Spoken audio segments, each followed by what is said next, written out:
Alors maintenant, nous allons nous attaquer aux sliders. Nous allons commencer par les cibler avec le sélecteur .slide. Slide, voilà. Donc, si vous vous rappelez bien, nous avons associé une classe slide à toutes les images que nous avons dans les balises LI. Donc, nous allons déjà cibler ces slides et puis nous allons commencer par leur donner une largeur qui sera en fonction de la taille de la fenêtre. Donc, nous allons mettre mass width pour la taille maxi. Nous allons le mettre à 100% de la fenêtre. Et puis, nous allons continuer. Là, maintenant, nous allons modifier un peu le style, c'est-à-dire la disposition du slider dans notre document. Déjà, nous allons lui donner une position absolue pour retirer le slider du flux normal d'affichage et pouvoir maintenant modifier ses propriétés top, left, right et bottom. Donc déjà, nous allons lui associer une propriété position. Voilà, et puis nous allons le mettre à absolute. Alors, je tiens à rappeler que quand on met position absolute, dans un premier temps, l'élément est retiré du flux normal et est affiché par rapport au premier parent qui a pour position relative ou bien absolute. Alors ici, s'il n'y a pas de parent, ça va se disposer automatiquement par rapport à la fenêtre du navigateur. Donc ici, comme slide est dans All Slider, nous pouvons définir ici une position relative et comme ça, nous aurons notre slide qui va se positionner par rapport à notre slider.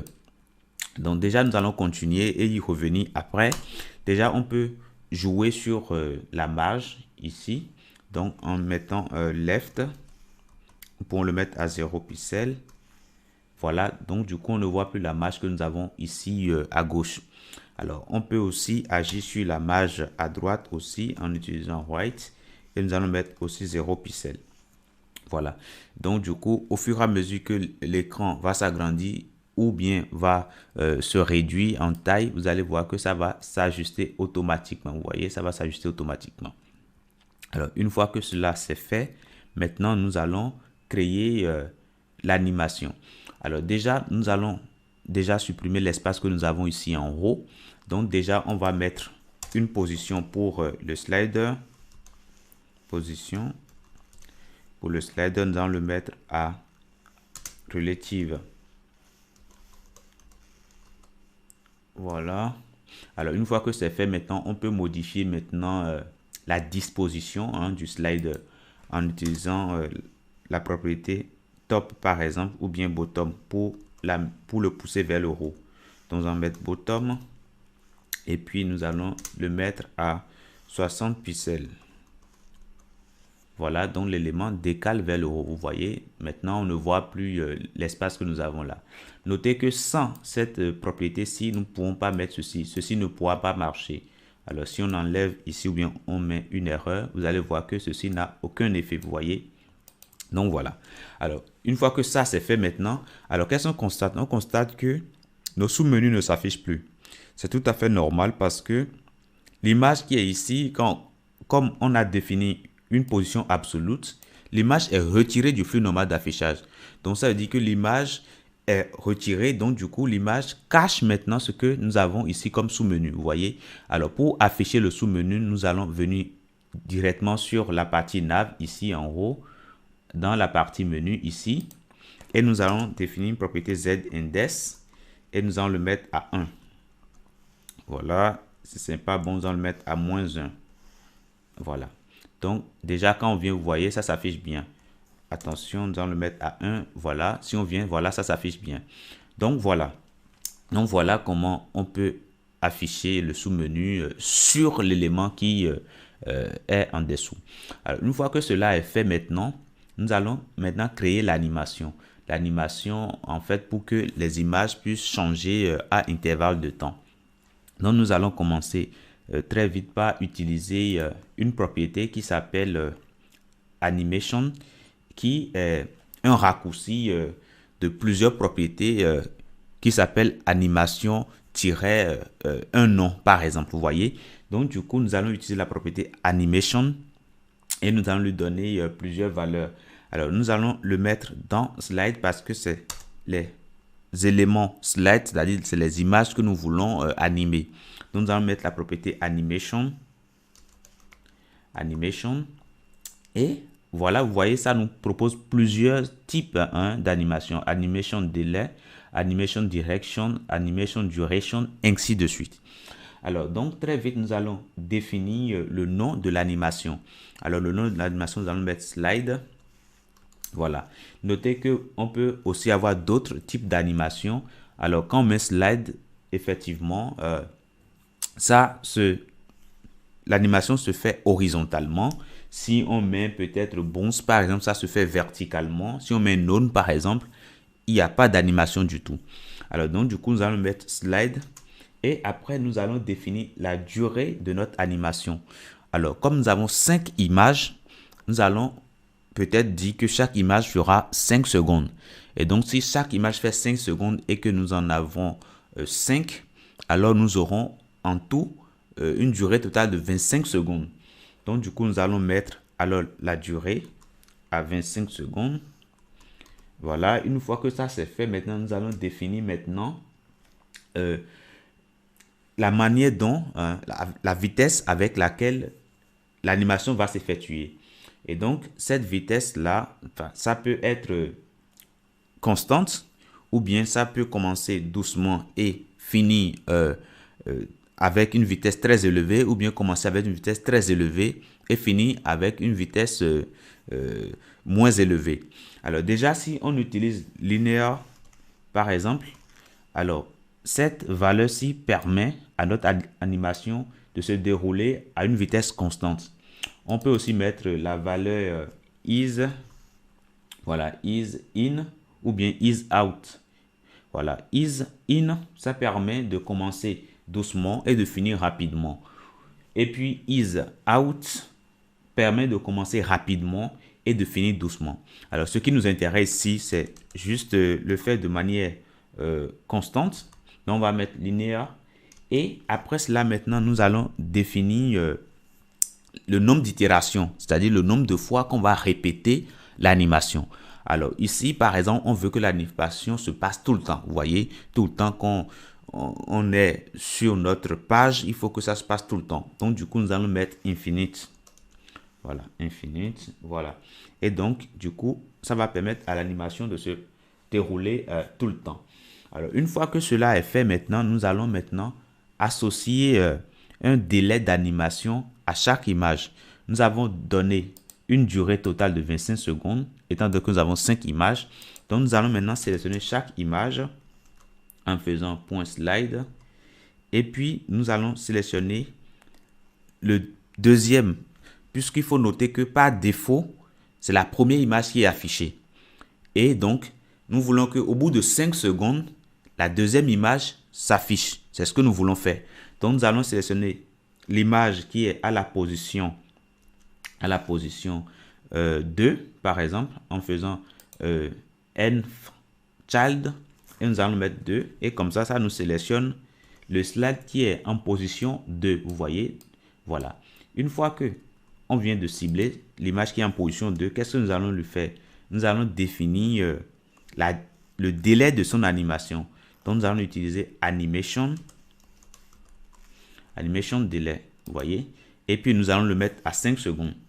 Donc, du coup, la deuxième image va se déclencher au bout de 5 secondes. Donc, il faut noter que avant ces 5 secondes, ce sera bien évidemment la première image qui serait affichée. Alors, une fois que la deuxième image affiche, il faut qu'on puisse l'enlever et afficher la troisième image au bout de 10 secondes. C'est-à-dire 5 secondes supplémentaires. Donc, du coup, on va mettre ici maintenant 5 secondes, non, pardon, 10 secondes. Et ici, nous allons mettre l'image numéro 3. Et nous allons refaire la même chose pour les images qui restent. Déjà, nous allons coller et puis nous allons copier, pardon, et coller. CTRL-C pour copier, CTRL-V pour coller. Et déjà, nous allons changer ici, nous allons changer le numéro de l'image et ici aussi. Donc, voilà. Donc, au bout de 10 secondes, on sera affiché l'image 3. Au bout de 15 secondes, nous allons afficher l'image 4.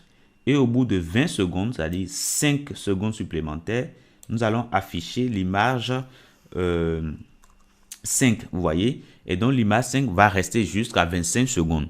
Et une fois que ça c'est fait maintenant, ça va encore reprendre à partir de 0 parce que nous avons défini ici infinite pour le timing, vous voyez, pour la durée la durée de l'animation totale, vous voyez. Alors, une fois que cela est fait maintenant, déjà à l'écran, nous ne voyons rien, rien ne se passe, c'est normal. Maintenant, nous allons définir les étapes qui vont composer l'animation. Alors, donc nous allons définir cela en utilisant une directive qui s'appelle étoile keyframe. Donc, keyframe. Voilà. Donc, voilà, une fois que nous mettons la directive, maintenant on met nos accolades. Voilà. Maintenant, à l'intérieur, maintenant, nous allons dire comment nous voulons faire notre animation. C'est-à-dire, nous allons définir les étapes qui vont composer notre séquence d'animation. Alors, déjà, il faut noter que dans keyframe, on peut utiliser par exemple le mot-clé from pour définir le début. On peut mettre aussi tout pour définir après ce qu'on fera à la fin de l'animation, c'est-à-dire lorsque l'animation sera vers la fin. On peut aussi utiliser des pourcentages, par exemple. Si on met 10%, par exemple, ça veut dire qu'au bout de 10%, on fera telle chose. Et donc, quand on met peut-être 10%, devant, on met des accolades et on définit ce qu'on fera à 10%, ainsi de suite. Quand on met from, on met les accolades, on met ce qu'on fera au début de l'animation. Alors, nous, qu'est-ce qu'on veut faire? Nous avons 5 images à afficher. Donc, ça veut dire que au bout de 5 secondes, la première image va disparaître. Vous voyez, au bout de 5 secondes, la première image va disparaître.